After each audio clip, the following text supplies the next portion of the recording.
Muy buenas noches Chile, buenas noches Venezuela, buenas noches Latinoamérica, buenos días en Madrid. Desde el palco se viste de gala para recibir esta figura de los medios de comunicación, el periodismo deportivo. Una gloria de Barquisimeto para el mundo, Francisco Javier Vega. En nombre de mi productora, la licenciada María de Cires Rojas. En los diseños del profesor José Barrio, la mano más cordial bienvenida a Francisco Vega y a todos los que entran a nuestro programa especialísimo, deseándoles a todos un feliz fin de semana. Y bueno, bienvenido hermano, un honor que seas parte de nuestra historia, de verdad que es un placer. Programazo tenemos hoy. Bienvenido Francisco y gracias por aceptar la invitación nuestra, hermano. Oh, para mí, como te decía, estos días previos es un gusto, el real placer poder ser parte de la lista de ilustres entrevistados que ha tenido desde el palco desde que nació. Una gran idea, un espacio más para que atletas y figuras en general de la historia del deporte de Venezuela, algunos con tu acento zuliano, por cierto, y muy buenos, hayan pasado por aquí y es un honor para mí ser considerado como entrevistado también. Sintonía total en Barquisimeto, Barquisimeto, España y el mundo entero. Gracias Sí, de verdad así por es. aceptar. Muchos amigos muy queridos de universidad, del colegio, gente que ha pasado por mi vida también en lo profesional, que sabe que se iba a dar esta entrevista y sé que estarán muy alegres de poder ver esto. Mira, por cierto, por ahí está Javier Guedes. Para mí un gusto verlo aquí, atleta olímpico que tuve el gusto. Una de las entrevistas que más disfruté en mi carrera se la hice a él, por cierto. Igual a Arnoldo Granadillo, a Moisés, a Carlos Méndez, a tanta gente con la que de verdad me unen lazos más que profesionales afectivos. Nos aprovecho para saludarlos a todos, a mi club de fan, está Alexander Quintana de Yo Juego para Cristo, fuerte abrazo desde Cojedes, Venezuela. Ya Francisco se va a encargar de saludarlos a todos. Vamos a conocer un poquito de Francisco. Francisco Javier Vega Riera, nació el 14 de mayo en Barquisimeto, de 1983, producto de la unión matrimonial del señor Francisco Vega Ibáñez, la señora Gladys Riera de Vega, sus hermanos Julio César, César Augusto, Migdalia, Nelson, Emilio, Jesús Ángel. Es el quinto de 6 hermanos, su pareja Karen Parada. A ver, Fran, vamos a comenzar. Cuéntanos esa infancia. ¿Dónde creciste en Barquisimeto? ¿Cómo fue la infancia de Francisco Vega? Cuéntanos un poco de eso. Mira, yo nací en la clínica Racetti de Barquisimeto y crecí, residí siempre en la urbanización del Este, antes de que existiera ahora el Sambil allí. Esos eran terrenos por los que yo jugaba fútbol y casi todos los fines de semana era una costumbre jugar fútbol con los vecinos del edificio, todas las residencias alrededor y primos que venían desde Caudares, amigos del colegio, amigos que venían de Yaritagua, luego en los años universitarios también, hacíamos torneos, apostábamos para ver quién brindaba la Coca-Cola o lo que fuésemos a tomar después de jugar. Eso también lo hacía mucho en Caudares, en las Mercedes de Caudares, donde están todos mis primos de mi familia materna. Por cierto, está por ahí Joan, uno de ellos, uno de mis primos más queridos. También David González, que por muchos años hemos jugado todos los deportes juntos desde que comenzamos a estudiar en la primaria en el colegio. Y esa infancia transcurrió entre la urbanización del Este, el campo de fútbol alrededor de mi casa y las Mercedes de Caudares, siempre rodeado de primos porque mi familia materna somos 33 si la cuenta no me falla, y ya esos primos tienen hijos también. Por ahí está mi hermano Jesús Ángel, que fue mi llave siempre jugando lo que fuera, éramos jugadores y cuando nos tocaba de rivales también disfrutábamos quitarnos la pelota uno al otro, pero mi compañero de juego incluso jugó la misma posición que yo también de portero muchos años en el colegio. Clínica Racetti, más guaro imposible, Avenida Los Leones, Barquisimeto, Estado Lara. A ver, Pues Fran, no, porque esa es cuéntanos, la policlínica, la Racetti es ¿verdad? la La que está en el policlínica, centro. tiene razón la que está en el centro, ¿verdad? Tiene razón. Sí, sí, sí. Fran, cuéntanos un poco de los deportes tradicionales. ¿Cuál te llamaba más la atención? Los papagayos, la... Ahí te saluda Jan Mira, Albert Hernández, oye, próximo cómo no, el invitado nuestro. patroncito, vale. Nunca voy a olvidar 27 de marzo. un tenedor libre que compartí con el patroncito en Argentina, hace unos años, nunca se me olvida esa, es un experto realmente el patroncito. Igual saludos a William Linares que se conectó, uno de esos jugadores que venía de Yaritagua y luego periodista también, de acompañarme en muchos partidos de fútbol. De los deportes tradicionales tengo que decir que fui muy malo con el papagayo. Mi papá lo intentó, pero realmente yo no, eso que mi padre es español, pero trató de enseñarme a volar papagayo, yo fui muy malo. Y con la que me quedé jugué metra, que por cierto jugaba bastante con los primos en la calle donde vive mi primo Pedrosa Riera, por cierto. En la 4 de las Mercedes era donde más jugué metra de pequeño. De los deportes tradicionales, ese era muy malo con el trompo y con todos los demás. Cuéntanos un poco de tus estudios en el Colegio Las Colinas. Cuéntanos un poco de eso. Mira, el colegio para mí significa mucho y todavía hoy en día me lo nombran y siempre lo llevaré en el corazón porque mis padres hicieron un gran esfuerzo para que yo pudiese tener una educación privada. Sé lo que les costó, porque además después mi hermano también entró y pagar colegio privado para dos hermanos no era fácil. Era un colegio además con muy buenos profesores, muy buenas instalaciones deportivas. Ahí fue que yo pude desarrollar, jugar el fútbol toda la primaria y la secundaria. La promoción del año 2000 y particularmente la sección C las llevo en el corazón. De hecho, tenemos un grupo de WhatsApp en el que siempre estamos hablando, a pesar de que han pasado ya 20 años de esa graduación, y es como que no pasa el tiempo cuando conversamos ahí. Hacíamos muchos reencuentros cuando estábamos todos en Venezuela. Hoy en día estamos regados en el mundo y la verdad es que yo me lo pasaba de lo mejor. Son los años más felices, digo yo, de mi vida, a pesar de que la universitaria también me trajo muy gratos recuerdos y la vida profesional, pero el colegio significaba todo, sus espacios, para mí recorrerlos, que lo hacía a veces cuando iba por cualquier reencuentro, por cualquier excusa, me volví a meter al colegio a darle una vuelta y mira, significa todo, esos colores verde y blanco del uniforme de educación física, cantar el himno en la mañana que nos hacían formar con una música de Mozart, la pequeña música de la noche y después escuchar el himno. Mira, muchas cosas que te quedan para toda la vida. A ver, Frank, cuéntanos un poco por qué el periodismo, por qué no otra carrera. Oye, saludo a Douglas Sánchez, gran amigo de aquí de Madrid, venezolano de pura cepa y muy buena persona. Me alegra mucho verlo aquí. Eh, Me decías, ¿por qué?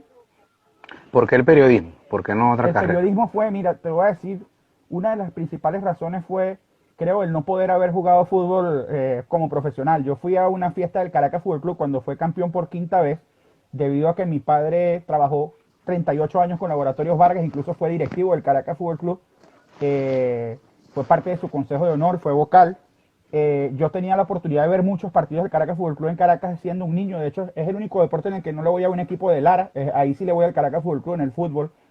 Eh, y ahí Guacharaca Baena fue el que me dijo, te quedaste un poco pequeño, has jugado portero, ya tienes 17 años, tenían que haberte cambiado de posición, te recomendaría no tratar de jugar profesional porque por estatura vas a sufrir mucho. Y eso me hizo pasar un clic y dije, bueno, ¿cómo puedo estar cerca yo del deporte?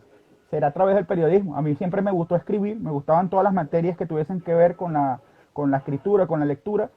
No era muy bueno hablando en público, yo esquivaba las exposiciones, eso lo puede decir David, por ejemplo, que está aquí conectado. La gente del colegio sabe que no me gustaba hablar mucho. Lo mío era escribir, hacer los trabajos, teclearlos, lo que tú quisieras, pero no hablar. Y fíjate cómo es la vida, me tocó aprenderlo a hacer, perderle el miedo escénico y el periodismo fue una manera de seguir cerca de los deportes, que era lo que a mí me gustaba y lo que siempre había leído. Yo vengo de una casa en la que mi papá siempre estaba viendo Fórmula 1, siempre estaba viendo juegos de fútbol de Europa, pero también el fútbol venezolano, cosas que no todos los europeos aprecian, mi padre sí. Y eso me hizo estar conectado siempre con el baloncesto. Yo fui coleccionista de barajitas de pequeño, todas las que tú quieras, de béisbol, aquel álbum de baloncesto que vendían con la publicidad de la Samba, ese fue mi primer álbum, la primera contacto con la LPB, cuando la LPB apenas estaba naciendo, venía de ser la Liga Especial. Así que yo siempre estuve conectado con el deporte, solo que el periodismo fue lo que me terminó de acercar de una manera en la que me sentía muy conectado. Jesús, por cierto, está dando un tremendo dato. Yo de pequeño mi mamá me cuenta que yo los veía a ellos jugar caballo y trataba de narrar carreras de caballo. Y luego tuve un pedacito de cartón que yo lo hice en forma de campo de fútbol y lo rayé. Y siendo un niño de 5 o 6 años hacía juegos imaginarios y los narraba. O sea que ese fue como un antecedente de que algún día iba a ser periodista. Y lo llamábamos el hablapaja porque mi mamá me decía que pasaba 2 y 3 horas distraído narrando juegos de fútbol y me sabía de memoria los nombres de todos los jugadores de aquella época. Ahora, Frank, nos llamó mucho la atención. Forma parte de la séptima promoción de la Universidad Fermín Toro. Fuerte abrazo para todos. Pero ocurre algo muy particular. Entras en el top entre las calificaciones. ¿Te esperabas eso? Mira, mi padre siempre me decía, si vas a hacer algo, trata de ser el mejor. Y no por un tema de ego, sino por dar el esfuerzo hasta el final, ¿no? Y eso siempre lo hice. En el colegio quizás me costó más porque yo algunas materias, no digo que las estudié, sino que las sufrí, como la física, por ejemplo, algunas cosas de la química y algunos temas de matemáticas. Y entonces al llegar a la universidad dije, bueno, aquí estoy en mi elemento, este pensum se me va a dar bien y me discipliné. Tenía muy buenos amigos y echábamos mucha broma, pero cuando llegué a la hora de los trabajos yo me discipliné. Terminé siendo el octavo de la promoción, los 7 primeros se graduaron de blanco y a mí por un poquitín me faltó para graduarme de blanco, más que por mí lo quería por mis padres, pero yo sabía que lo que más importaba para ellos no era ser de blanco o de negro, sino que diera un esfuerzo legítimo y que me gustase lo que estaba haciendo y así fue. Fran, cuéntanos por allá, por el año 2002, tus inicios en el periodismo. Mira, en el 2002 yo estaba ya segundo, tercer, casi tercer semestre. Coincidía con compañeros que ya estaban trabajando en páginas web, que tenían contacto con equipos de deportes. A mí se me daba bien escribir y a pesar de que todavía no conocía bien las técnicas, las estaba aprendiendo en la universidad. Y yo que sí tenía era que yo hablaba inglés y eso yo sabía que de alguna forma me iba a ayudar. Lo había aprendido temprano gracias a mi hermano César, que me lo enseñó. Yo nunca fui a una academia ni lo he cursado, sino que siempre ha sido de observar y el inglés vino a mí como algo natural. Lo utilicé como una herramienta y eso me permitió comenzar en la página web del Unión Lara Fútbol Club. Mi primera persona que yo entrevisté en mi carrera fue el profesor Alirio Rodríguez, técnico por entonces del Unión Lara Fútbol Club, y los jugadores de esa plantilla que estaba por ese entonces luchando por subir a la primera división y que estuvo a las puertas en aquel tiempo peleando con Mineros de Guayana, con equipos como el Vigía, que estaba duro. Minero fue el que le evitó el paso directo a primera. Recuerdo un partido con Juancho el Lagarto García volviéndose el verdugo del Unión Lara. Y esos fueron los tiempos del comienzo. Páginas web, antes que nada. Unión Lara Fútbol Club, Cardenales de Lara, por un par de temporadas nos dio la oportunidad. Siempre agradeceré a Richard Gómez, que fue la persona que en ese momento nos creyó en los estudiantes que estábamos involucrados en este proyecto. Nos dio la oportunidad de llevar cardenalesdelara.com y también luego de eso entrar a latinbasket.com, que lo hice siendo un estudiante y que ya hoy 18 años después sigo siendo el corresponsal en Venezuela de ese sitio. Una pausita ahí, háblanos de la página naguara.com. Oye, naguara.com. Naguara.com fue, y lo dirán algunos compañeros que están conectados aquí, como he visto que está Alejandro Reyes, que por cierto también saludo. Juan Carlos Villegas, Xiaomi Berroterán, Estamos muchísimas personas están conectadas. Fuerte abrazo y gracias por estar aquí. muy contentos de verlos aquí. Disculpa, Fran. No, no te preocupes. Naguara fue un proyecto, no era mío, era de un compañero, Freddy Blanco, originalmente era el dueño de ese dominio. Él involucró a casi toda la séptima promoción, a una buena parte de nosotros en hacerla crecer.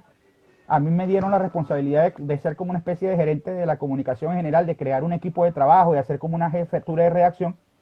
Y fue una época en la que aprendimos a practicar eso de ir a una pauta y escribirla para que luego estuviese en internet. Y nos sirvió a todos como una práctica para lo que vendría después como profesionales. Fue una cosa muy interesante porque nunca pensamos que iba a ser, que nos iban a tomar tan en serio. Lo pensamos primero, bueno, somos estudiantes, quizás nos dejen ir a las cosas, ¿no? Pero la gente, debido a que había un nombre hecho ya con ese dominio, nos tomó en serio.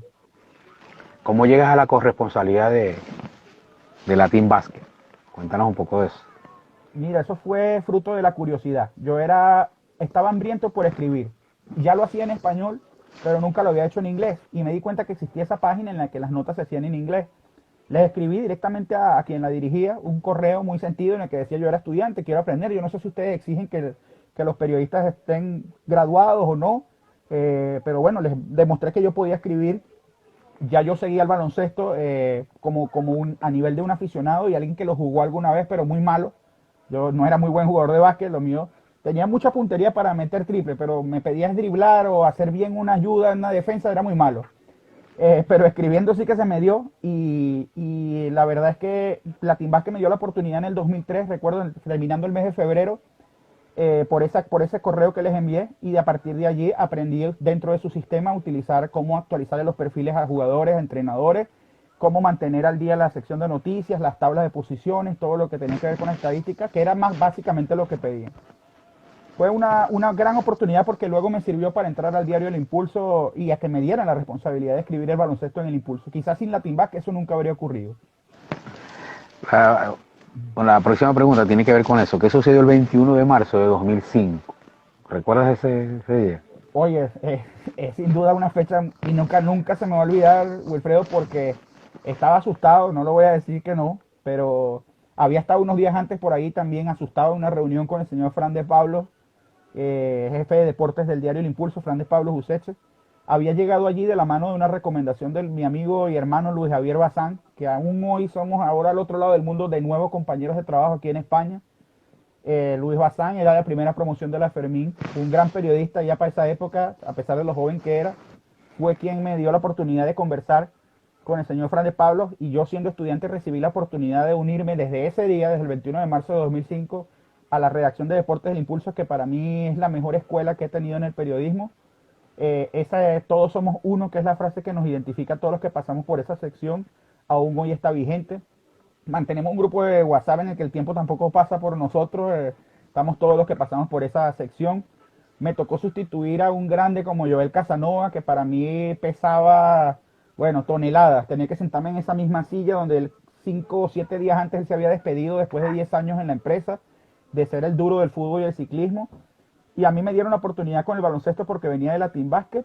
Me mandaron a entrevistar ese día. La primera pauta que hice en El Impulso fue ir a hablar con Mama Osa Salazar. Guaro estaba de último en ese momento, así que los ánimos no estaban muy buenos. Pero qué casualidad que a partir de esa semana siguiente se dio la remontada, y de haber estado de último pasó contra Marinos, nada más y nada menos que mi primera temporada ahí. Fue una total curiosidad, inesperado totalmente. Ahora bien, y tengo que apuntarlo, en mi opinión, El Impulso es el diario más importante del occidente venezolano para la época. Perdí un poquito el contacto con Francisco Vega. La semana que viene, ahora sí, retomamos el contacto con Francisco. Le decía al público que el diario El Impulso, sin duda alguna, el periódico más importante del occidente venezolano, es mi opinión. De verdad que era un espectáculo. Disfrutaba muchísimo leer El Impulso, de verdad que era un espectáculo. Oye, Frank, apunta aquí, por cierto, Wilfredo, apunta aquí mi compañero Carlos Méndez, que fue el otro que fuerte se abrazo burló un para Carlitos poquito. Méndez. Carlos Méndez, el duro del ciclismo de Venezuela, sin duda, y hoy en día con Sport Venezuela también, después de tantos años en El Impulso. Todo mi respeto a un premio nacional de esa disciplina, Carlos Méndez. Apunta que, y tiene toda la razón, la primera pauta que nos pusieron antes de escribir sobre Mama Osa fue una pauta sobre Juan Arango, que les había golpeado el rostro y le habían puesto aquella máscara, recordarás cuando estaba con el Mallorca. Sí, sí, Y a mí claro, me por tocó supuesto. hacer la nota, y yo no sabía cómo era la cosa en el periódico, yo hacía las cosas como si fueran en internet, que era para allá, y entregué la nota de Arango, y yo creo que todavía no era la hora de almorzar, y el jefe no estaba esperando esa cantidad de caracteres a esa hora. Me dice, bueno, ya va, todavía queda día. Pero bueno, esa era mi novatada. Yo, dentro de la necesidad de mostrar que era responsable y que podía con esa carga que me estaban dando, pues entregué las notas apurado, por así decirlo. ¿Qué significó para Francisco Vega pertenecer al diario más importante del occidente venezolano? Mira, lo era todo, porque como siempre digo, y gracias a Luis Bazán y a Fran de Pablo y a todos esos compañeros que tuve, yo comencé a donde la gente quiere llegar, quienes quieren estar impresos en el occidente del país. Su sueño era estar en El Impulso, y para mí fue el sitio en el que primero fui aprendiz, luego fui pasante, y después de contratado, de periodo de prueba, periodista durante 13 años. De hecho, puedo decir que fui el último periodista de la versión impresa del Impulso en el área de deporte, porque era el único que quedaba cuando se acabó el papel periódico. Cuando en el año 2018, en el mes de febrero, dejamos de tener papel y pasamos a ser un medio enteramente digital, ¿no? Que es como sobrevive hoy en día, ahora llamado elimpulso.com. Para mí lo significó todo, pero especialmente por la familia del área de deportes del Impulso, muy particularmente de ese pasillo, que para mí fue y sigue siendo lo que ha sido como un faro en la oscuridad. Ser guiado por el señor Fran de Pablo en los momentos difíciles fue importante para mí, por esos compañeros como Bazán, como Carlito, sé que vamos a hablar de varios de ellos más adelante, por eso no voy a profundizar mucho, pero son lo máximo para mí. Estar ahora fuera del periodismo, no, digamos el diarismo, de estar en un medio impreso, no me aleja de la esencia de periodista, y esa esencia fue construida básicamente por todos los que son mis compañeros y siempre serán mis compañeros del diario El Impulso. Cuéntanos un poco de esa mano derecha que tienen todos los periodistas, el reportero gráfico, que toma la Oye, fotografía. Cuéntanos un poco de cuál era tu gran aliado en El Impulso. mira, para mí sin ellos no somos nada. Y yo se los decía muchas veces. Mira, tú me haces una foto muy buena, José Rodríguez o Luis Salazar o el gallo Daniel Báez, Daniel Arrieta, todos los que alguna vez tomaron fotos e hicieron pautas de deportes con nosotros. Yo le decía, mira, tú llegas a hacer una foto tan buena que con esa foto basta para hacer un título y para contar una historia. De la foto pueden hacer un giro diferente para toda la historia. Eso es lo importante que son ustedes. Y ellos, la verdad que cada uno tenía un estilo muy especial. Todos vienen de una escuela, de Larry Cataño, que yo no tuve la suerte de ser su compañero, pero que vale la pena la mención porque él fue una referencia para todos ellos. Y el búho, como le decimos a José Rodríguez, y el gallo, como le decimos a Daniel Báez, todos ellos eran muy fuertes en ciertos deportes se sentían mucho más apegados y sin ellos nosotros no habríamos podido ser lo que somos, porque parte de la identidad de por qué el Impulso es reconocido como bueno es por ese punto del reportero gráfico, por lo buenas fotos que hacían, por el ojo del señor Fran también para elegir esa fotografía, la redacción que el señor Fran nos enseñó el estilo y no lo puedo olvidar la diagramación, que sin los diagramadores que tuvimos y muy dedicados, especialmente la señora Elsa Leal, Oscar Rodríguez, Yanis Caldera, gente que lo hacía con cariño, la Esperanza Montes de Oca, todos ellos lo hacían con mucho cariño con el equipo de deportes y estaban ahí de madrugada con nosotros hasta el final y eso lo vale todo. Por acá está un gran amigo nuestro y un pasado de Guaro, su corazón es Guaro, nosotros sabemos que Leonardo Berroterán, desde Houston, Oye, Texas, nos saluda.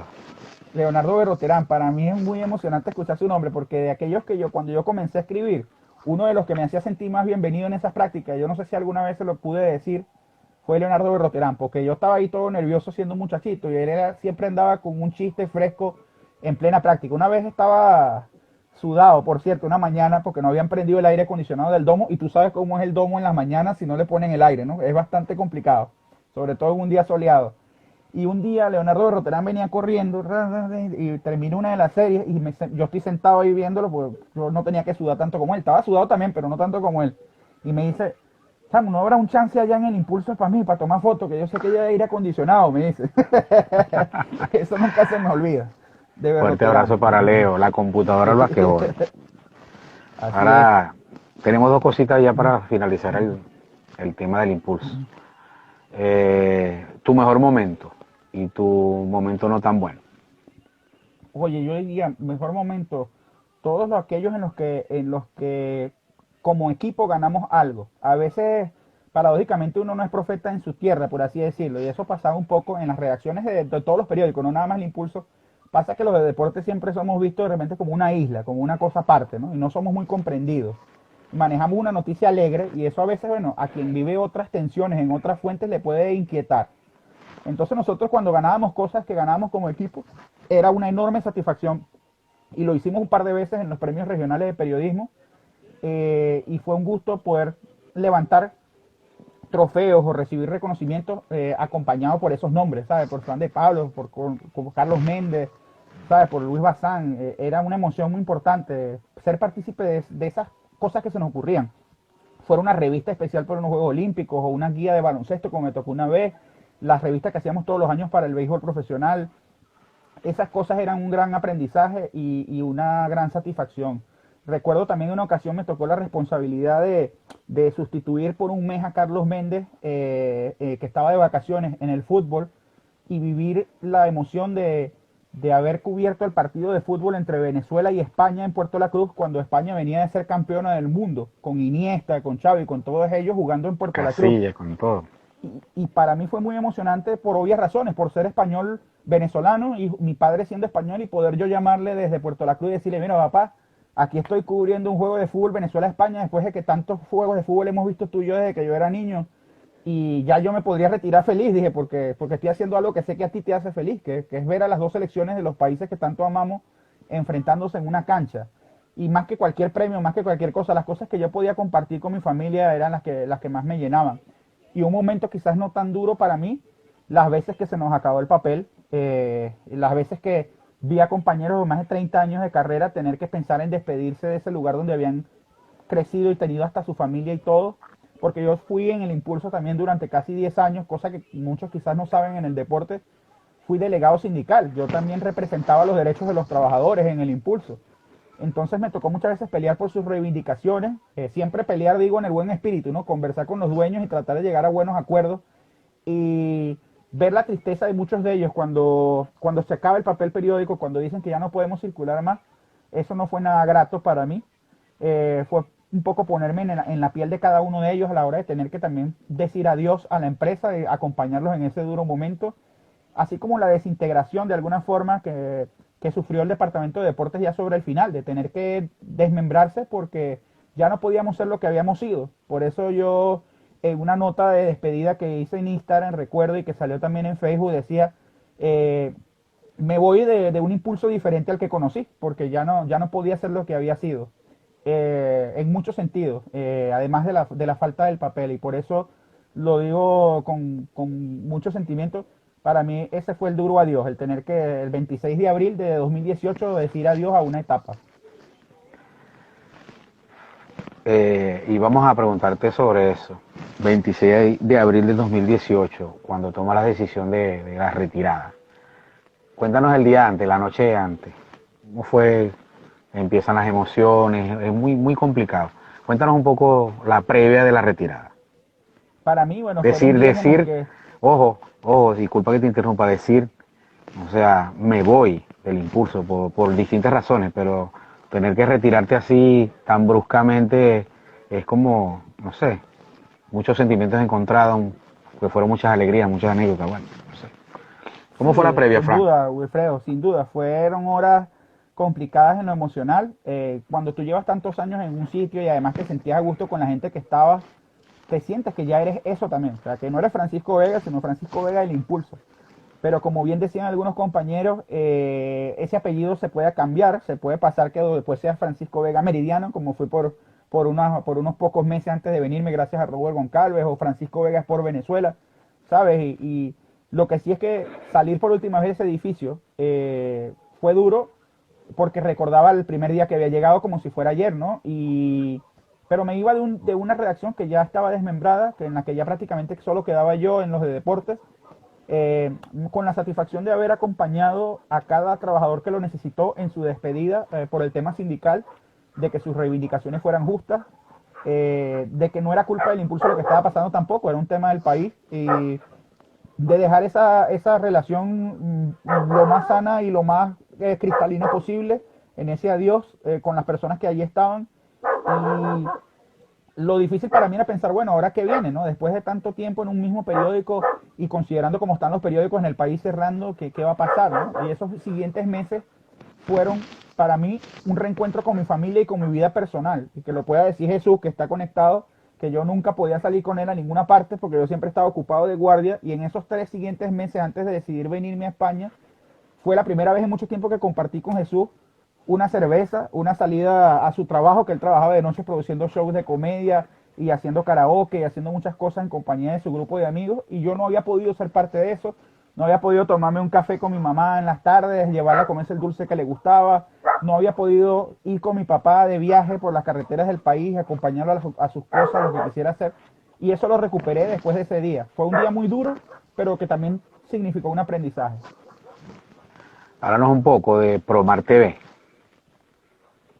Promar, oye, Promar es una casa muy importante para mí. Allí, y siempre agradeceré tanto a Jorge Kososki como a Jorge Kososki hijo, que además también estudió en el mismo colegio y se graduó en la misma promoción que yo, el haber podido ser parte de sus transmisiones de baloncesto entre el año 2009 y 2017. Guillermo Castro, José Gabriel Salas, sabes, tuve compañeros, Edgar Pacheco González, de los que aprendí mucho, todo el equipo técnico de Promar Televisión, desde Negriño a cada compañero que tuvo una cámara, o sea, tanta gente que fue siempre muy amable conmigo, que sabía que yo no estaba formado tan bien en la televisión como quizás para el periodismo impreso, y que me facilitaron todo.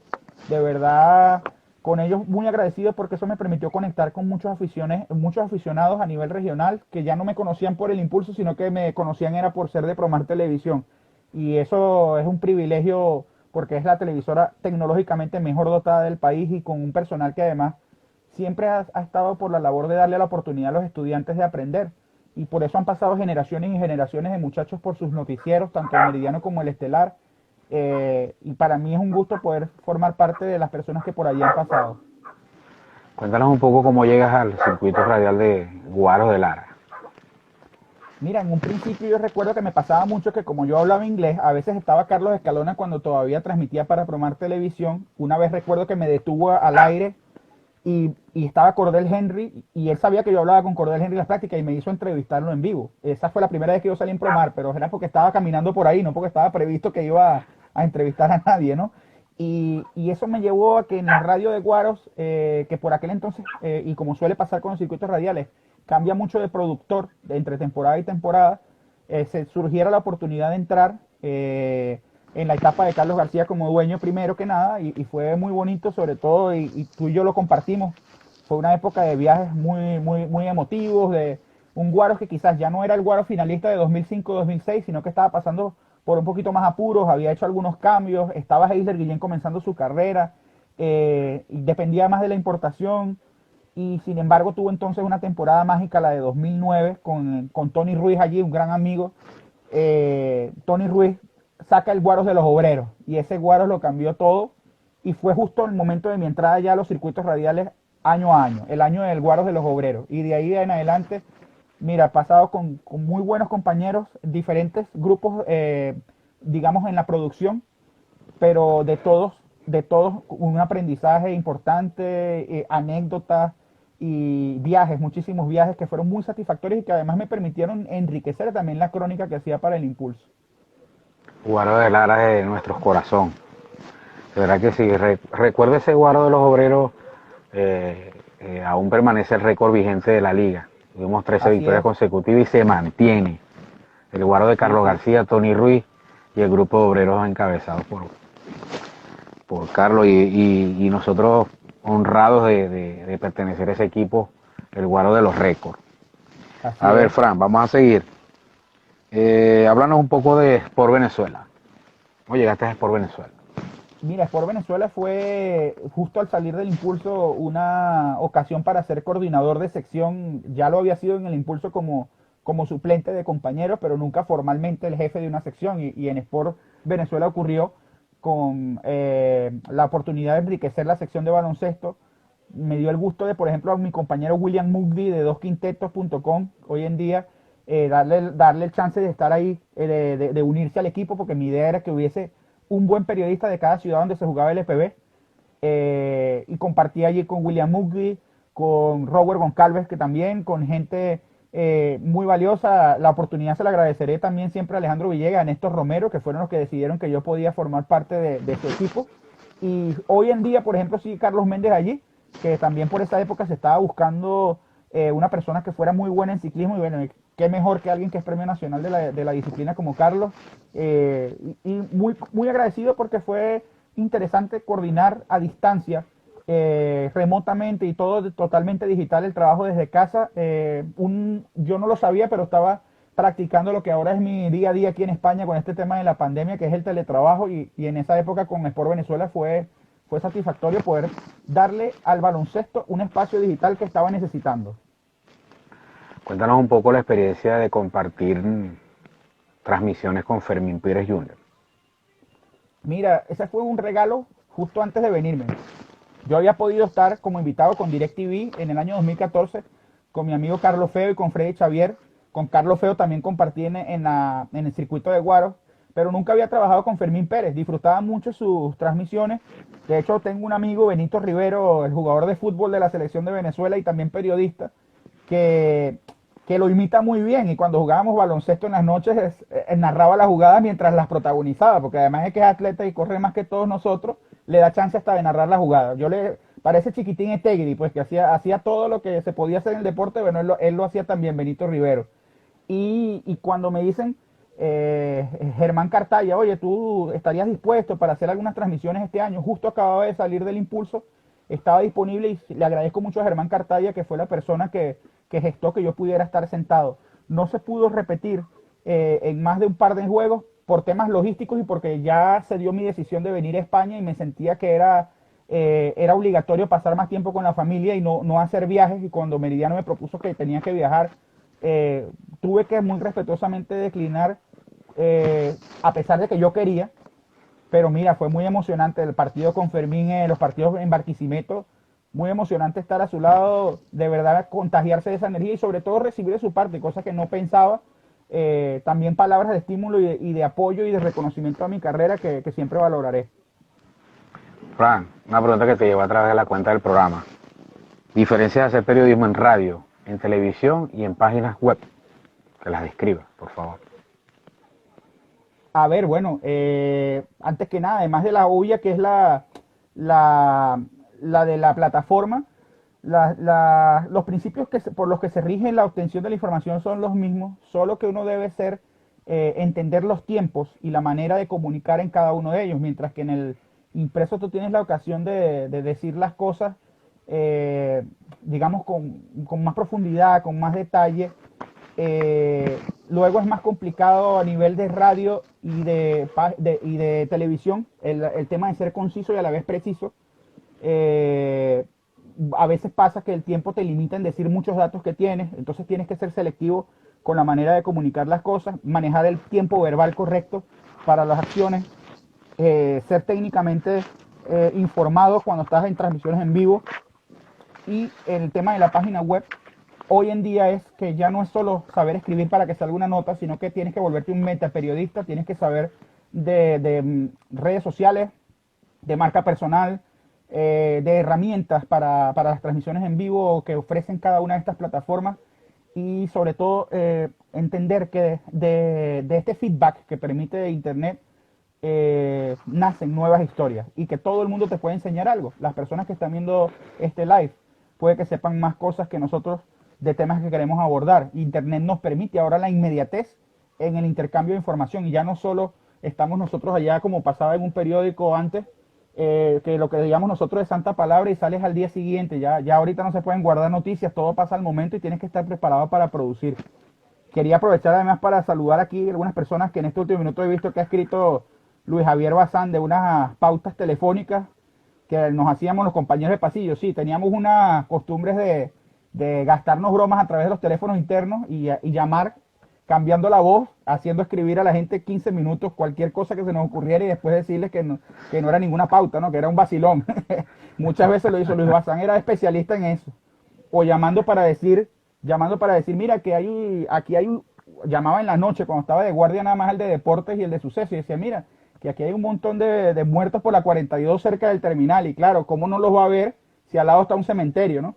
Pero si a la primera no escuchas, te engañan y te hacen ir hasta la 42, ¿no? Así que ese tipo de bromas Luis Bazán era un experto. Saludos también a Jesús Medina, que está pendiente de los Estados Unidos, un gusto saber que está ahí, Jesús Alberto Medina. A Ramón Meléndez, que también está saludando. Ahora desde Luisiana está Jesús Medina, mucho gusto verlo conectado también. Muchísimas gracias por estar aquí. Vázquez Caballero te está saludando, que tú eres su mentor, Wilfredo. Ese es mi discípulo. Fuerte abrazo, gracias por estar aquí.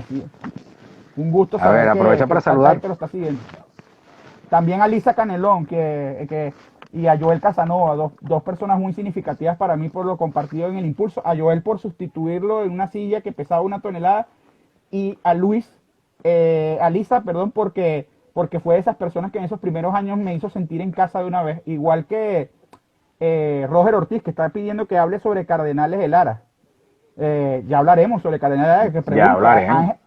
Ángel García también dice que en Promar no solamente transmití básquet, sino también bailé samba. Eso fue un programa del Mundial que el señor Edgar Pacheco González no me advirtió que estaba previsto que teníamos que pararnos a bailar con unas garotas y eso quedó grabado porque por supuesto los muchachos lo grabaron para repetirlo posteriormente. Igual que Arnoldo Granadillo, una ocasión yo estaba transmitiendo en vivo y en Promar Televisión, yo estaba comentando el final del juego y pasó y me dio un abrazo y dijo al aire, hermano, ¿cómo está la vaina? Y eso también quedó para la historia. Ya vamos a hablar del Cardenales, ya vamos a hablar de los pájaros rojos, calma. Mira, está por ahí un paisano tuyo, Gerardo Buscán, gran periodista de béisbol y de otros deportes zulianos. Un gusto verlo. Fuerte abrazo. Gracias por estar aquí. Francisco, háblanos de tu pasión por la música. ¿Viste? Vamos a cambiar un poquito de tema. Mira, la música para mí es algo que me quitaba mucho el estrés. Yo veía a mi hermano César Augusto, el segundo de mis hermanos, tocar el piano. Él toca de oído, no fue un músico formado. Y yo aprendí de la misma manera. Yo hasta el sol de hoy no sé leer una partitura, pero yo sé tocar el piano gracias a él. y gracias a mi curiosidad, que yo escuchaba cualquier canción y trataba de sacarla hasta que la sacaba. Y eso comenzó a los 5 años, gracias a que mi papá me consiguió un pequeño teclado Casio en aquella época, que fue el primero que tuve para comenzar. Y desde ahí ha sido, mira, un recurso cuando las cosas están difíciles, cuando hay mucho trabajo, cuando algo me preocupaba. Sentarse una hora ahí o dos y darle el gusto a mi mamá mientras hacía el almuerzo de escuchar lo que ella quisiera, porque aprendía también las canciones que le gustaran a ella, algunas de Juan Gabriel, por cierto, que le encantan. Y tuve que aprender de todo un poco. Tuve una primera novia que le encantaba Franco De Vita, una muchacha caraqueña, y tuve que aprenderme como 50 canciones de Franco De Vita también. Pero se lo agradezco porque son muy buenas. Así que fue una experiencia de aprendizaje. Para mí siempre ha sido un gusto el piano. Y no solo el piano, de pequeño también en el Colegio de las Colinas nos daban cuatro y flauta. Pero esos son dos instrumentos en los que en el primero disfrutaba, pero el segundo me costó muchísimo, ¿no? Y nunca le tomé el cariño. Pero el 4 sí algo me queda del recuerdo, que tengo a Luis Bazán por aquí, que es un músico prodigioso y a veces practica conmigo y me enseña cosas. Ahora me va a enseñar a leer partituras, que es una deuda pendiente que tengo conmigo mismo. Fran, de no ser periodista ni músico, ¿qué sería Francisco Javier Vega? Oye, la verdad es que cuando me lo plantean, yo digo, no habría podido ser jugador de fútbol, ni un músico de conservatorio. Mira, difícilmente me habrías encontrado en algo que no fuera a servir, ¿sabes? Habría sido quizá, o me habría metido a político tratando de ayudar en algo, o probablemente habría querido ser simplemente un servidor público en cualquier función, ¿no? Porque creo que está en mi naturaleza tratar de resolver problemas, tratar de ayudar a la persona que necesita, y para mí sería muy raro no estar en algo así, de verdad que no, porque el periodismo al fin y al cabo es un servicio. Por cierto, Wilfredo, aprovecho para saludar, me emociona mucho ver aquí a Carmen Marín, a Carmina Marín, conectada desde Chile también, mi gran amiga de la universidad, mi mejor amiga, ya 20 años de conocernos y de querernos mucho, y lamentando que han pasado ya unos cuantos de que nos dimos un abrazo, pero sé que va a haber reencuentro pronto si Dios quiere. Muy contento de verla feliz con su familia ya en Santiago y ella también de raíces españolas. Gracias por estar y por la sintonía. Fran, ¿qué colega viste con mayor proyección en tus inicios? Que decía, oye, tal colega va a ser Bueno, grande, va a mira, hacer muchas cosas buenas. ha Cuéntame. habido muchos muy buenos colegas, tanto compañeros del propio periódico como de los periódicos de rivales, por así decirlo, rivales sanamente. A mí, desde un primer momento, por ejemplo, en el periodismo impreso, cuando yo vi a Carlos Méndez tomar la responsabilidad de seguir el testigo de Joel Casanova en fútbol y ciclismo, eh, yo lo vi hacerlo con tal naturalidad y preguntando con tanta humildad las cosas al señor Frank y al mismo Joel, que yo decía, Carlos es capaz de lo que sea, porque Carlos es humilde, es aplicado, y eso no le quita el buen humor que tiene, que la gente piensa que él es muy serio, pero él tiene muy buen sentido del humor. Y, y yo decía, mira, si yo puedo ser la mitad de lo disciplinado que es Carlos y de lo serio que es para las cosas, quizás a mí también me vaya bien. Y yo creo que él para mí es una referencia en eso, en ver a alguien y decir, este supo hacer de muy poco, muchísimo, y yo quiero ser como él. Y era un ejemplo realmente, al igual que el propio Luis, porque Luis fue quien me abrió la puerta y, y la verdad es que hacía lo posible por demostrarme que no había deporte al que no se le pudiera prestar atención, y eso fue una enseñanza que me dieron tanto él como el señor Frank. En los deportes que no son tan populares, poder darles la misma atención. El deporte menor, darle la misma atención que a un deporte adulto, al deporte profesional. Y eso se los debo a ellos. Yo decía, de los jóvenes de la época, porque ellos lo eran al igual que yo, solo que me llevaban un par de años o tres, eran demasiado prometedores y unos ejemplos a seguir, ¿no? Y por ahí ya en los años posteriores he visto a muchos otros que también se merecen una mención, porque son personas que en lo que se han dedicado a hacer o lo que se dedicaron a hacer en su tiempo fueron destacados.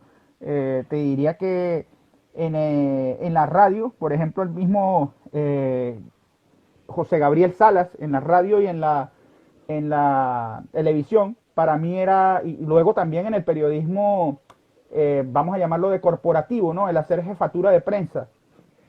A mí me parecía impresionante porque era una persona adelantada a su tiempo siempre pendiente de redes sociales, aunque aún era algo incipiente, siempre pendiente de hacer las cosas distintas a los demás, de no copiar a nadie, cosa que lamentablemente hoy en día no es así. Hoy vemos muchas copias uno de otro y de estilos, pero no vemos cosas originales.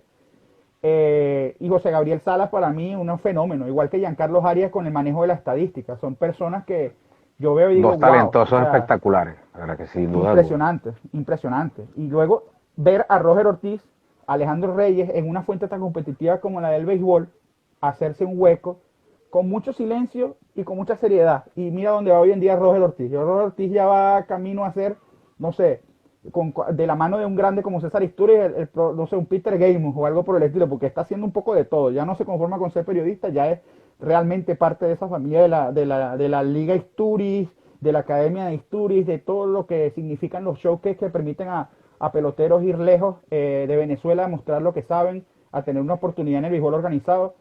O sea, que realmente he tenido el privilegio de compartir con muchos que no solo fueron promesas, sino que la cumplieron. Y eso dice mucho de la calidad humana que tienen. Y bueno, gracias Ah, a Jesús Alberto Medina, que me está mandando un dato que es muy cierto. Dice que yo fui el rey de los perros de Juan Corazón. Es verdad, porque había una venta de perros calientes ahí en la avenida Morán, cruza la avenida Morán con Venezuela, que toda la vida ha sido mi predilección. Y la historia es porque mi mamá comía allí cuando estaba embarazada, antes de tenerme. Yo creo que de ahí viene ese gusto por los perros calientes de ese lugar. Igual que a Joel, la canción que menciona A Mi Manera, eso le va a tocar a Bazán explicarlo en su momento si es entrevistado por Wilfredo. ¿Cómo es eso de que levantó al público de la terraza cantando A Mi Manera? fuerte abrazo para todos, ¿verdad que sí? Frank, Sí. háblanos, vamos a complacer a la gente, háblanos del Cardenales de Lara. Pues Pasó de, Cardenales de Lara, pasó de ser un equipo finalista, finalista, finalista, ahora campeón, campeón, campeón. Nos acostumbramos a ganar. Cuéntanos un poco del Cardenales. para mí ha Los Pájaros Rojos. sido, para mí mi relación con Cardenales empezó, Wilfredo, cuando era un niño y sufrí mucho porque la primera vez que Cardenales ganó, yo vi la serie final en la 90-91 con mis hermanos y cuando llegó el momento que por fin le ganaron a los Leones 1-0 ese partido y que se dio aquella emoción de Domingo Carrasquel, Domingo Carrasquel, donde nos que Dios lo acordamos de tenga eso. en su Fue, gloria. fue Así de es, verdad impresionante. La emoción que impresionante. le sintió, ¿no? Haber ganado con el Cardenales toda su vida. Total, total. Y esas fotos del impulso en aquella época, él abrazado con don Adolfo Álvarez y todo eso, realmente yo no lo pude vivir, ir a la caravana, porque era un niño de 7 años y no me dejaron ir. Y desde ahí, bueno, comenzó un amor y una pasión por Cardenales, que luego me llevaría a trabajar en la página web, cosas que jamás había imaginado. Gracias de nuevo a Richard Gómez, en su momento a Carlos Miguel Oropesa, que comenzaba con el rol gerencial y también permitió que pudiéramos estar allí. Y luego, mira, el poder ser parte de las pautas del impulso también en ocasiones reforzando a mis compañeros de Cardenales eh, fue fundamental. Pude compartir a un nivel distinto también con lo que es el trabajo interno de Cardenales con José Gabriel Sales, con Giancarlo Arias, estrechar lazos también con don Alfonso Saer, la relación que por supuesto natural que tiene con el impulso de toda la vida. Nosotros fuimos parte de eso, de sus columnas, de sus programas. De su manera de viajar, en fin, que fue significativo. Cardenales siempre ha sido significativo para mí, lo disfruté mucho, sobre todo los primeros 3 títulos, cuando todavía no era un periodista profesional, los primeros 3, 4 títulos, los 4 títulos, y luego ya, ahora estoy un poco triste porque las glorias recientes ya han ocurrido estando yo fuera del país y me he perdido de ir al estadio, de vivirlo de otra manera, esta nueva etapa que se está dando de muy merecida por demás de Cardenales de Lara por el trabajo que se está haciendo para estar año a año ahí en la discusión del título. Pero en el béisbol no hay otro. Para mí, Cardenales de Lara por siempre. A ver, hablando un poco de Venezuela, ¿cómo es el periodismo deportivo en Venezuela? Trata de llevar atrás Siento de las que, redes. mira, el periodismo deportivo en Venezuela está atravesando, como el periodismo en general, grandes dificultades. Grandes dificultades porque ya no son la misma cantidad de espacios, la misma cantidad de empleadores, sobre todo en medios impresos, han desaparecido muchos. En los medios radiales cuesta poder producir para poder estar presente todo el tiempo, en el medio radiofónico y en la televisión, pues sabemos de las dificultades que hay, la poca oferta que hay para poder sacar adelante, salvo un par de secciones, poder sacar adelante transmisiones, poder sacar adelante programas bien producidos como se quisiera, por lo que el mundo digital ha sido la ventana para las nuevas generaciones. Luego muchos grandes periodistas que dominaban fuentes, tanto a nivel nacional como regional, han tenido que abandonar el país. Otros han tenido que tomar el testigo por ellos. Una generación muy reciente de periodistas, digamos que no es que se ha perdido, sino que ha tenido que cambiar de país por las circunstancias que todos sabemos. Y esto ha obligado a que esta nueva generación haya dado un paso al frente. Me gusta mucho ver que hay muchachas que reforzando que el periodismo ya no sea un terreno de hombres, que nunca debió serlo solo de hombres, y que el periodismo deportivo femenino también esté dando pasos importantes en el aspecto de conocimiento técnico, en el aspecto de manejo estadístico. Uno se quita el sombrero también de ver que ya las iniciativas no tengan que ver solo con fútbol, básquet y béisbol, sino que los otros deportes también se sientan atendidos. Pero sin duda es un momento duro. Yo recuerdo cuando yo comencé, un momento muy diferente. Había mucha competencia, sí, pero también había una enorme cantidad de calidad y de todo el mundo aprendía. Hoy trabajan con muchas limitaciones y también el propio deporte en general está muy golpeado porque o depende mucho del gobierno para poder subsistir o simplemente ni siquiera se disputa, que es lo que está pasando en las categorías menores. Ahora, Fran, ¿cómo ves el deporte o el periodismo ibérico? Mira, aquí es totalmente diferente. Aquí es una circunstancia en la que sí es cierto, el fútbol es muy protagonista de las noticias y del tiempo en televisión en comparación con los otros deportes. Es muy notable la diferencia en el trato del fútbol con respecto al resto de los deportes, pero sí que es verdad que en todos hay periodistas muy preparados. El manejo del periodismo a nivel digital es de altísima calidad. Tuve la oportunidad de estar en el diario Marca hace un par de años haciendo un curso de especialización. Conocí a las personas que están detrás tanto de la fuente del baloncesto como del resto de las disciplinas, de la página web, y ver cómo funciona ese monstruo por dentro, también haciendo radio en vivo, todo en unas mismas instalaciones que están aquí en la avenida San Luis, a la zona hacia el este de Madrid, y la verdad, inolvidable esas semanas que pasé allí aprendiendo un poco de cómo es ese monstruo por dentro, y me quito el sombrero, la cantidad de producción que se hace aquí, y la preparación que hay, grandes universidades en las que se estudia comunicación con mucha historia, y que es difícil para uno como venezolano entrar a competir, pero tampoco es imposible. Y sé que hay casos en los que han podido entrar activamente a la práctica del periodismo, buscando cada quien su nicho. Los deportes, por ejemplo, actualmente la transmisión de deportes por internet se está dando mucho. El caso de los en vivos con deportes ¿sabes? Como el FIFA 2021, por ejemplo, el FIFA 2020 de los campeonatos, esas cosas. Y sé que, por ejemplo, otro larense como Gonzalo Rodríguez está aquí en España haciendo vida en eso. Otros compañeros se han metido en el mundo del ticketing del fútbol y se han abierto pasos. Sin duda, grandes diferencias en cuanto a recursos, en cuanto a preparación, pero no diría que tenemos tanto que envidiar porque hay en Venezuela mucha mística en el periodismo deportivo y eso creo que no se pierde incluso a pesar de las circunstancias que se están atravesando.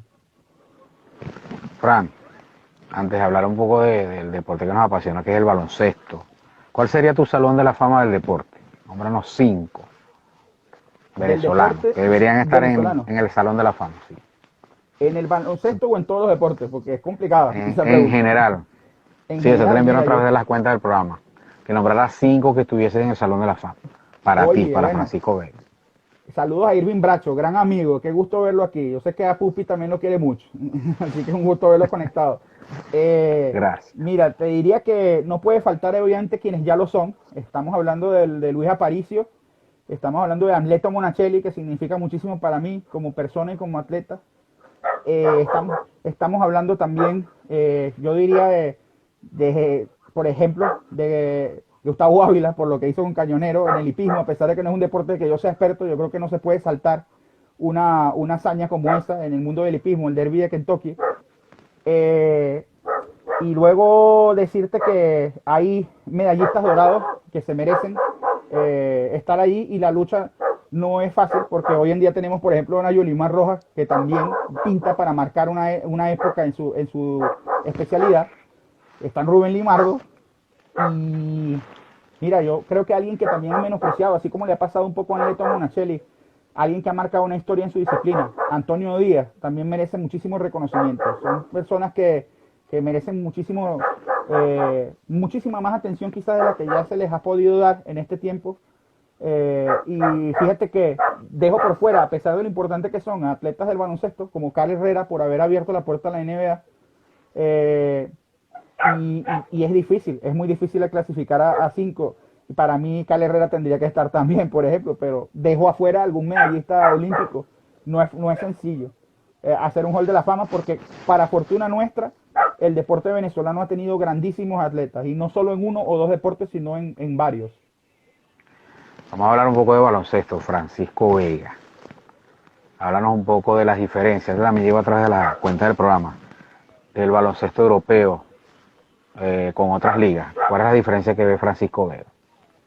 Oye, bueno, lo principal, y bueno, es algo que es como llover sobre mojado, pero hay que ver que en Estados Unidos el protagonismo lo lleva mucho la capacidad atlética de los jugadores, el ritmo de juego por ende es diferente, los scores son diferentes. Para empezar, el reglamento de NBA no es el de FIBA, y ya eso hace complejo hacer una comparación 100% exacta.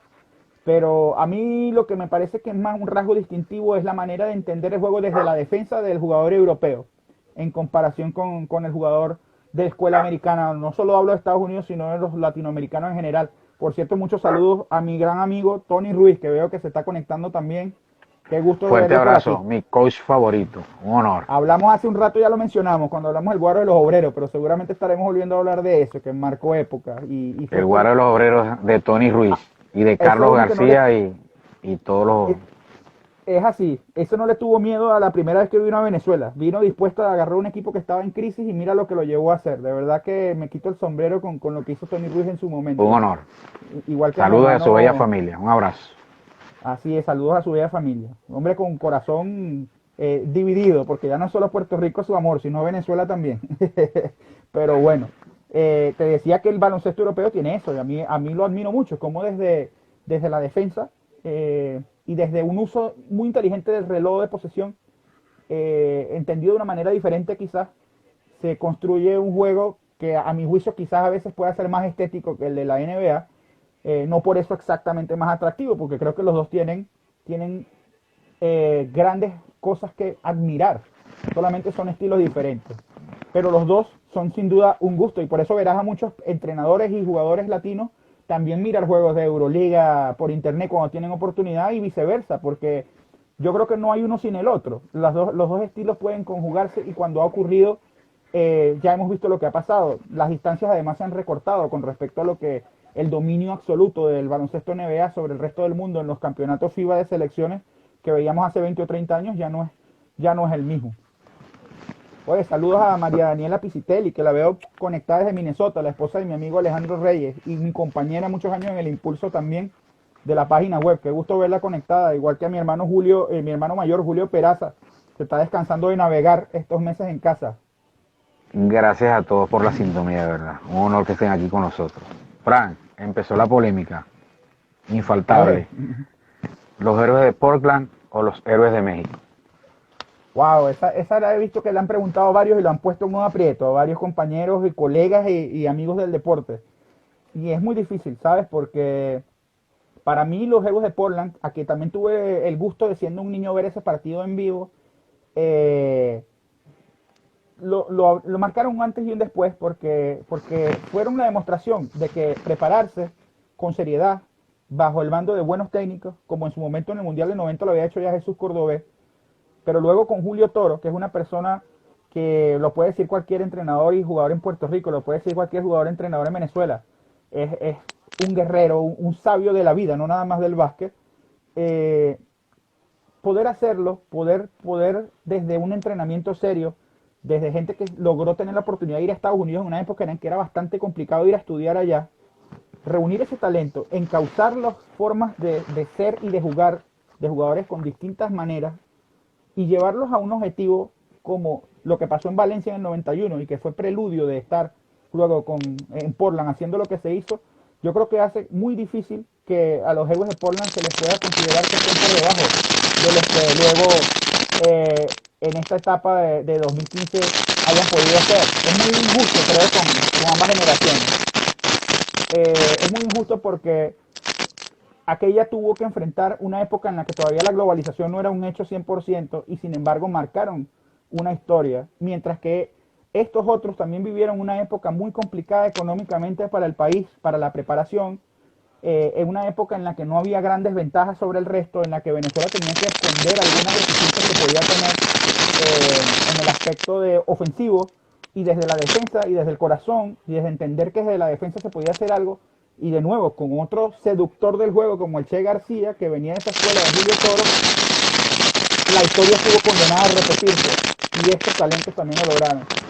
No me atrevo, de verdad, quedo mal, pero no me atrevo a poner a una sobre la otra, pero sí te diría que tiene mucho peso la de los héroes de Portland, porque sin ellos muchas cosas que vinieron después no serían una realidad, como esa primera transformación de liga especial a liga profesional, que ya se estaba gestando y que de alguna forma se tuvo que patentar y hacer un hecho después de esos logros. Y paradójicamente, fíjate algo, tanto lo que hicieron los del 92 como los que hicieron luego los de 2015, que fueron a Río, ha sido seguido de un momento federativo triste de perder espacios y de que tuvieran que nacer nuevos espacios para que pudieran seguir jugando, para que pudieran seguir recibiendo el apoyo.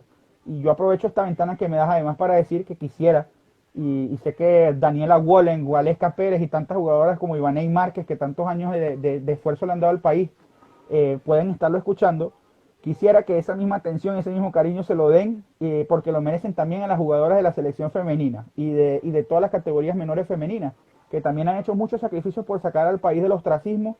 En su día fue María Villarruel y después muchos años han sido ellas quienes llevaron a Venezuela resultados que nunca habían tenido, a jugar repechaje olímpico, y ojalá reciban también el apoyo de que nazca y se consolide de una vez por todas una liga femenina. Francisco, te tengo otra. Los héroes del 41. Y te decían los héroes de Portland, los héroes de México o los héroes del 41. Caramba, mira, los héroes del 41, sería yo muy injusto, y sobre todo con los compañeros que están aquí conectados y que son periodistas de la fuente del béisbol, que yo no entrase a valorar lo que ellos significaron, porque además estamos hablando de una Venezuela que acababa de salir de una dictadura, que estaba todavía bajo regímenes militares y que necesitaba que pasase algo así, que fuese una especie de ¿sabes? De insuflarle alegría a una nación que la estaba necesitando, una razón adicional para sentir orgullo por lo que estaba pasando en Venezuela en ese momento. Una Venezuela que no era la que conocemos ahora, evidentemente, y que ellos hayan hecho eso en el terreno de los grandes, en donde nadie estaba esperando nada de ellos, aunque hayan pasado ya los años que han pasado, que son 80 nada más y nada menos. Es muy injusto que generaciones como las nuestras, e incluso las más nuevas, que ni siquiera quizás sepan de qué estamos hablando, que eso quede en el pasado y que quede como una anécdota. Los héroes del 41 fueron una señal de que el béisbol significaba algo diferente para Venezuela y que no era cosa de unos pocos buenos, sino de que era un país que podía ser potencia como hoy lo es, y que por eso hoy ha dado la cantidad de satisfacciones que ha dado en Major League Baseball, aunque en el Clásico Mundial seguimos quizá picados de no poder haber tenido un título, pero sí haber disfrutado de ver a nuestros mejores jugadores portando una camiseta de Venezuela puesta y mezclados todos en un dugout. Ahora, Fran, como periodista, preguntan aquí, la noticia deportiva que más te ha causado impacto. Wow, la que más me ha causado impacto. A ver, para mí el hecho de que tendría que, siendo objetivo, tendría que decir que saber que Guaros iba a jugar la final del mundo de un campeonato de clubes, ni en mi más alocado sueño, cuando comencé a escribir de Guaros en el 2005, pensé que era posible, que alguna vez Guaros iba a ser el representante de el continente entero jugando por un título, y no solo eso, sino que íbamos a tener la oportunidad de presenciarlo en Alemania. Nunca lo imaginé. Me llenó de mucho orgullo poder estar ahí o ser parte de esa jornada histórica para el baloncesto venezolano trabajando. Y además de eso, pues decirte que impacto también me causa cuando se ha muerto algún atleta o algún dirigente que para mí fuera muy querido, y tener que comunicarlo, porque casi siempre el señor Fran de Pablos me confiaba eso de hacer los perfiles de las personas que fallecen, y yo me tomaba eso muy en serio porque sé que hay un familiar que lo está leyendo y sé que hay aficionados que lo estaban leyendo, y eso siempre me causaba a mí impresión tener que hacerlo, ¿no?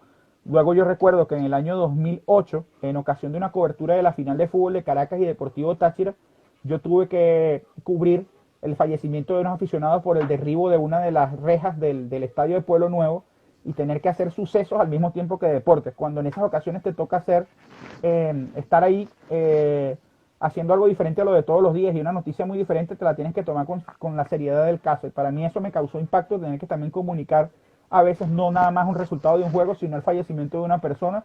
No me pasó solo allí, también me pasó un año antes en los Juegos Nacionales de los Llanos, cuando una pequeña aeronave se estrelló dentro de la ciudad deportiva de San Juan de los Morros y yo estaba allí como enviado especial y también me tocó bajar al sitio de los hechos y conversar con las autoridades que estaban haciendo el levantamiento del suceso y por supuesto ese tipo de cosas no se te olvidan. Fran, antes de hablar de tu actualidad, si pudieses cambiarle algo al periodismo, ¿qué le cambiarías? Al periodismo como tal yo creo que no mucho. Yo diría que más a lo que el mundo piensa sobre el periodismo sí quisiera hacer algo por ello. Porque creo que a la sociedad se le ha hecho fácil dejar de lado por el hecho que ahora todo el mundo puede comunicar utilizando un teléfono, que hay una diferencia entre comunicar y entre hacer periodismo. El acto de comunicar es una cosa y el acto profesional de comunicar es otra. Y a veces menospreciamos el rol que tiene el periodismo en la sociedad, que sigue tratando de llevar luz allí donde a alguien le interesa que esté oscuro, que se sigue enfrentando a situaciones ya no nada más en el deporte, sino en general bastante duras en el aspecto económico. Creo que ha sido una profesión siempre mancillada por no ser valorada, por no pagarle a la gente lo que debería y manoseada porque el poder la utiliza cuando le conviene o la quiere o quiere oprimirlo. Y yo sí creo que la sociedad podría hacer más por la defensa del periodismo como una forma de ser una sociedad libre, justa y sana. A veces creo que no le están dando el valor que tiene como sociedad al periodismo, lo estamos dejando de lado porque estamos viviendo un tiempo quizás muy cínico en el que otras cosas han pasado a ser más importantes y la verdad ahora es relativa y por eso ahora hay fake news por todas partes. Somos los periodistas los que podemos distinguir qué cosa es real y qué no y debemos seguir luchando porque nuestro espacio sea defendido como gremio, respetado laboralmente hablando, pero además en lo social entender que somos un servicio que no debe desaparecer, que podrá enriquecerse de la tecnología, que podrá hacerse cada vez más inmediato, pero que se tiene que hacer con los mismos principios éticos que siempre han regido desde que comenzó a practicarse, que eso viene desde la antigüedad, desde hace más de 2000, 3000 años ha habido alguien contando historias y de eso se trata, de contar lo que es y de que la gente lo interprete y para eso creo que más que cambiar los periodistas o cambiarle algo al periodismo, puede que haya géneros que revisar, puede que a veces se esté confundiendo la farándula con el periodismo o el yo con algo que no es nunca del yo, que es un servicio. Pero más allá de eso, la sociedad tiene que mirar el periodismo con los ojos con los que alguna vez lo hizo. Francisco Vega, o para Francisco Vega, mejor dicho, la fuente en el periodismo, ¿es sagrada? Total, total. Yo creo que un periodista que no lo piense así está equivocado de profesión, porque tú debes protegerla hasta el final, no debes revelarla cuando te la pidan, que ya tenemos ejemplos históricos, sobre todo en el periodismo de la fuente política, de lo peligroso que es y de cuánto puede estar dispuesto a hacer alguien en el poder para que tú le digas quién te informó algo. Pero es que hay un respeto natural que tiene que ver con la fuente. A veces la gente confunde buena relación con una fuente a la amistad. Son dos cosas diferentes. La primera amistad que uno tiene que tener con el periodismo es con la ética y con el respeto por la persona que te lee o que te escucha o que te ve. Y a veces se pierde ese rol por querer ser populares o por querer demostrar que tenemos una relación muy especial con alguien dentro de la fuente y que todo el mundo diga, wow, este es amigo de esto, es pana de aquel. Y no, la verdad es que eso no es lo importante son los hechos y presentarle a las personas los elementos para que se formen su propia opinión. El contrastar, el no ver las cosas desde un solo lado. Y por eso te digo que es una profesión que a pesar de que uno pueda no estar en el día a día por circunstancias, uno nunca abandona el análisis de cómo hacerla mejor, de cómo hacerla más seria. Y la fuente lo es todo, porque sin fuente tú no te haces distinto a nadie, no llegas a la verdad, no llegas a la exactitud de las cosas que estás investigando. Muchos saludos para Carlos Escalona, uno de los compañeros que había mencionado, que tanto en televisión como en radio compartimos, que fue también alguien que me abrió muchas puertas, aquel que me aló una primera vez a hablar con Cordell Henry en vivo y sin avisarme. Se acaba de conectar. Gracias por estar aquí. Fran, antes de hablar de tu actualidad, queremos conocer un poquito de tu libro, la génesis de la e-comunicación en Venezuela. Cuéntanos un poco de eso. Bueno, eso fue un atrevimiento que tuve en la Universidad Fermín Toro cuando ya iba a terminar mi carrera. Todo el mundo pensaba que yo iba a hacer una tesis de periodismo deportivo, pero la verdad es que yo había intervenido 2 veces en congresos nacionales, congresos internacionales de periodismo digital. Viajé 2 años seguidos a Maracay y estuve viendo a varios de los mejores periodistas de Hispanoamérica allí disertando sobre el futuro del periodismo en Internet. A mí ese tema me llamaba. Todavía estamos hablando de unos años en los que las redes sociales apenas estaban naciendo, algunas no se habían inventado, y ya había personas hablando de lo que venía, de un posible Facebook, de un posible Twitter, y a mí eso me llamó y terminé escribiendo lo que yo pensaba era una especie de libro, un compendio de lo que significaba el nacimiento de ese estilo del periodismo en Venezuela, y eso fue mi libro de tesis que tuvo mención de publicación en la Universidad Fermín Toro, Génesis de la e-comunicación en Venezuela. Y para mí fue un motivo de mucho orgullo poder decir que no solo hice una tesis, sino que escribí un libro, porque siempre he querido escribir libros, pero nunca he sido disciplinado con el tiempo. Desde pequeño, cuando tenía 12 años, escribí un libro en conjunto con amigos del Colegio de las Colinas, con Néstor Sánchez, con Oscar Sotile y con Eduardo Pepper, un libro que se llama El Huérfano, del que todavía conservo a un ejemplar y lo tengo aquí en España. Que fue un libro que era un proyecto llamado Lengua Creando en el Colegio de las Colinas, y esa fue la primera vez que escribí de esa manera, ¿no? Pero el génesis de la e-comunicación fue un paso más para entender que no solo soy periodista de deporte, sino que puedo ser un periodista en otras fuentes y hablar de otras cosas de nuestra profesión. Háblanos de tu actualidad. ¿Qué está haciendo en Madrid, España, Francisco Javier Vega? Oye, mira, muchos saludos a Manuel Portillo. Qué gusto verlo aquí, paisano tuyo, pero también paisano español. Fuerte Español abrazo y para zuliano. Manuel. Estará con nosotros en el 2021 contando su historia. Manuel Portillo. Bueno, por favor, porque también es un gran personaje, mi amigo Manuel Portillo. Pues en España llegué en 2018, en el mes de julio, y desde entonces, además de por supuesto vivir las dificultades que pueda vivir toda persona, incluso yo teniendo la doble nacionalidad, de la adaptación a una vida diferente al empezar de cero aquí en Madrid. Estuve formándome, estuve estudiando mucho mientras veía a cuál oportunidad de mercado llegar, fuera dentro del periodismo o no, utilizando mis habilidades de comunicación. Estuve estudiando un poco de idioma francés, estuve mejorando analítica web, diseño de páginas web. Estuve en un curso muy extenso sobre producción editorial, porque en este país es el cuarto país del mundo que más produce libros y es una industria que me interesa entrar. Estuve aprendiendo con presidente de una empresa editorial importante acá, Carlos Gómez del Álamo, fue nuestro profesor esos meses, la verdad lo pasé muy bien allí. Como te comentaba, también estuve en el diario Marca haciendo un curso de especialización, y luego he entrado a un mundo que me fascina y que entré de la mano de Juan Carlos Fernández, periodista larense también, fue mi compañero Gran de abrazo fuente, para Juan pero él Carlos. con el informador.